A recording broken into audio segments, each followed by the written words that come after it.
Prenatal cell-free DNA screening, also known as cfDNA screening, is an optional prenatal blood test that screens for certain genetic conditions.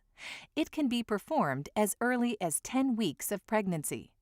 cfDNA screening goes by many different names, including non-invasive prenatal testing, NIPT, or non-invasive prenatal screening, NIPS. You may have heard it referred to as the new gender test, or be familiar with specific test brand names. Our blood contains fragments of our DNA, known as cell-free DNA. When a woman is pregnant, her blood also contains DNA fragments from the placenta that has a genetic makeup that is usually identical to that of the developing baby.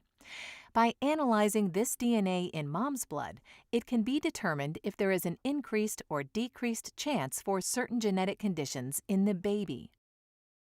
Though it began as a screening for Down syndrome, over time, the list of conditions that can be screened for has grown.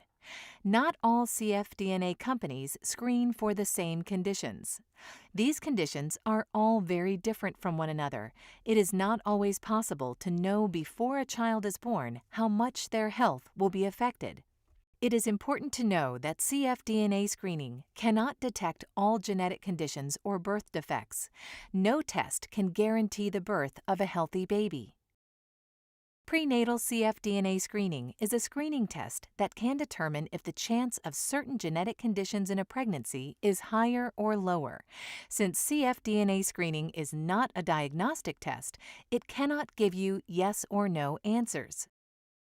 If a result indicates a high or increased chance, then a diagnostic test, such as amniocentesis, can be performed if desired to determine whether the baby really has the condition or not.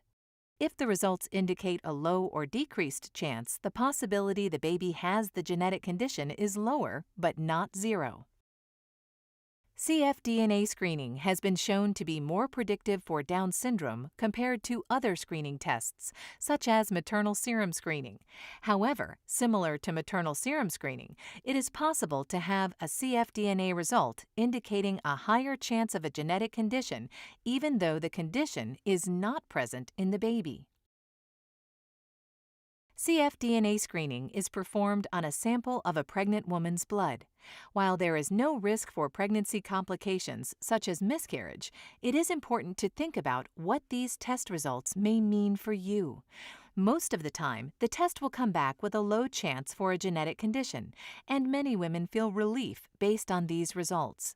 However, if the test indicates a higher chance of a genetic condition, it may create worry and uncertainty about what to do next. cfDNA screening has some benefits and drawbacks when compared to other screening tests, such as maternal serum screening. Decisions about genetic testing in your pregnancy should be based on your own beliefs, values, needs, and personality. See our video, How to Decide About Prenatal Genetic Testing, as you consider your prenatal testing options.